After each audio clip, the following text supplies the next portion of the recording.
नमस्कार, मैं श्रीराम शिंदे विश्व शांति दर्शन में आपका स्वागत करता हूं। जैसा कि आप जानते हैं, ये अनोखा यूट्यूब चैनल अच्छी और सकारात्मक खबरें देता है। आइए शुरू करते हैं आज की सुर्खियों के साथ। स्टेडियम किया जाएगा स्थानांतरित, दिहाड़ी मजदूरी से पद्मश्री तक। चीन में आई रोबो टैक्सी, सूखी जमीन पर फलों के बागान। तमिलनाडु की पारंपरिक कोलम कला। कतार का अनोखा फुटबॉल स्टेडियम, जिसे विश्व कप के बाद स्थानांतरित किया जाएगा। लेते हैं ज्यादा जानकारी। कतार की राजधानी दोहा में एक स्टेडियम का निर्माण किया गया है, जिसे दुनिया का पहला ट्रांसपोर्टेबल स्टेडियम बताया गया है। इसका नाम स्टेडियम 974 कतार के अंतरराष्ट्रीय कॉलिंग कोड से आया है। स्टेडियम का निर्माण करने के लिए उपयोग किए जाने वाले शिपिंग कंटेनरों की संख्या से भी स्टेडियम को उसका नाम मिला है। इस स्टेडियम को विश्व कप के बाद नष्ट कर दिया जाएगा और आगे के उपयोग के लिए किसी अन्य स्थान पर भेज दिया जाएगा और फिर से जोड़ा जाएगा। 40,000 दर्शकों की क्षमता वाले इस स्टेडियम का निर्माण शिपिंग कंटेनरों की मदद से किया गया है और इसमें बाथरूम, रियायतें, स्काई बॉक्स और मीडिया रूम के लिए जगह प्रदान की गई है। इसमें कुछ प्राकृतिक वेंटिलेशंस है जो इंजीनियरों द्वारा बनाए गए हैं और इसलिए इस स्टेडियम के अंदर एयर कंडीशनिंग की आवश्यकता नहीं है। इस स्टेडियम में 22 नवंबर को मेक्सिको बनाम पोलैंड, 24 नवंबर को पुर्तगाल बनाम घाना, 26 नवंबर को फ्रांस बनाम डेनमार्क और 26 नवंबर को ब्राजील बनाम स्विट्जरलैंड के ग्रुप मैच की मेजबानी की गई थी।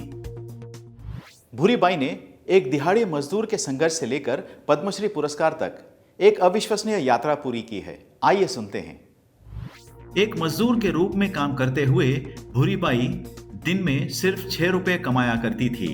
हर दिन उनके लिए एक नया संघर्ष खड़ा करता था, लेकिन उन्होंने हार नहीं मानी और अपनी कला को जीवित रखा, जिसे पिथोरा पेंटिंग कहा जाता है। अपनी कला के लिए वह पौधे से बने रंग और मिट्टी का उपयोग किया करती थी। मिट्टी से ही बना उनका घर उनकी इन कलाकृतियों से सजता था। भूरी बाई ने कभी सोचा नहीं था कि वह एक कलाकार के रूप में आगे आएंगी। एक दिन उनकी कला को जगदीश स्वामीनाथन ने देखा और उसे लोगों के सामने रखा। आज भूरी बाई को पद्मश्री से सम्मानित किया गया है और उनकी कला दुनिया भर में प्रदर्शित होती है। अब वह उनके गांव में अपनी तरह के अन्य लड़कियों को प्रेरित कर रही हैं। चीन में चलने लगी है चालक रहित टैक्सी। आइए देखते हैं।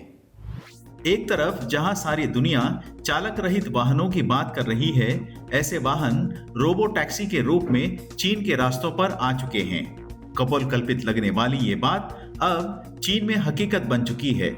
चीन में एक ऑटोनॉमस ड्राइविंग स्टार्टअप ने चालक रहित रोबो टैक्सी सेवा शुरू की है। इस सेवा को कंपनी ने एक सर्च इंजन के साथ मिलकर शुरू किया है। चीन की सरकार से इस रोबो टैक्सी सेवा के लिए लाइसेंस भी मिल गया है। इस टैक्सी के लिए ड्राइवर की जरूरत नहीं होगी। ग्राहक कंपनी की ऐप से ये कैब सर्विस बुक कर सकते हैं। जब कैब ग्राहक के पास पहुंचेगी तो उसे कार का QR कोड स्कैन करना होगा। इसके बाद कार में एक टच स्क्रीन पर जाने का स्थान चुनना होगा और उसके बाद कार खुद ब खुद चलकर ग्राहक को उसके गंतव्य तक पहुंचा देगी। इसके लिए भुगतान भी डिजिटल तरीके से हो सकता है। विश्व शांति दर्शन द्वारा विश्व शांति छात्र फिल्म महोत्सव का आयोजन किया जा रहा है, जो पुणे स्थित विश्व शांति गुंबद से प्रेरित है। विज्ञान और अध्यात्म के एकत्रित माध्यम से शांति की संस्कृति को बढ़ाने के लिए इस महोत्सव का आयोजन हो रहा है। इसमें सहभागी विद्यार्थी कम से कम 5 और ज्यादा से ज्यादा 8 मिनट की फिल्में भेज सकते हैं। फिल्म, टेलीविजन, डिजाइन और मीडिया के छात्रों को अपनी प्रतिभा दिखाने और नगद पुरस्कार जीतने का यह एक अच्छा अवसर है। इस महोत्सव के लिए कोई प्रवेश शुल्क नहीं है। इस शॉर्ट फिल्म फेस्टिवल में भाग लेने के लिए न्यूनतम आयु 15 वर्ष और अधिकतम आयु 25 वर्ष की होनी आवश्यक है।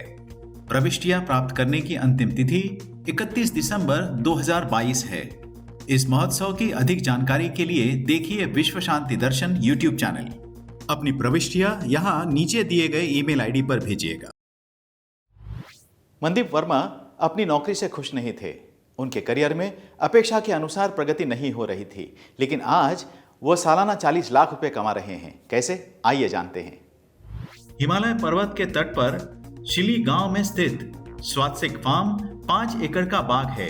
यहाँ के फल बिना किसी केमिकल और दलालों के सीधे ग्राहक के पास पहुंच जाते हैं। इस बागान के मालिक मनदीप वर्मा वर्तमान में अपने जैविक खेत से प्रतिवर्ष 40 लाख रुपए से अधिक कमा रहे हैं। हैरानी की बात यह है कि इससे पहले मनदीप दिल्ली में आईटी सेक्टर में कार्यरत थे। उन्होंने 2010 में अपना एमबीए पूरा किया और एक कॉर्पोरेट नौकरी कर रहे थे। 4.5 साल शहर में रहने के बाद उन्होंने अपने मूल स्थान पर वापस आने का फैसला किया। वह नौकरी से संतुष्ट नहीं थे।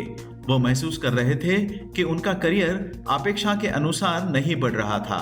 इसलिए मनदीप सोलन जिले में लौट आए। भविष्य को संवारने के लिए उन्होंने अब तक सीखे गए कौशल का उपयोग करके बागवानी में हाथ आजमाने का फैसला किया। पहली फसल 2016 में काटी गई। फिर 2017 में मनदीप ने स्वास्तिक फार्म नाम से अपना खुद का व्यवसाय शुरू किया और इसके लिए एक संकेत स्थल भी शुरू किया। इस संकेत स्थल के माध्यम से ग्राहक पड़ोसी हरियाणा, उत्तराखंड के साथ साथ पंजाब, दिल्ली और बेंगलोर से पूछताछ करते हैं। कई सफलताओं के बाद कीवी फल के साथ साथ संदीप ने इतालवी सेब उगाना शुरू किया है। आज उनका यह व्यवसाय तेजी से चल रहा है। तमिलनाडु की कोलम परंपरा में कला के साथ साथ गणितीय विज्ञान भी है। जानते हैं इस कला में आटे का उपयोग क्यों किया जाता है।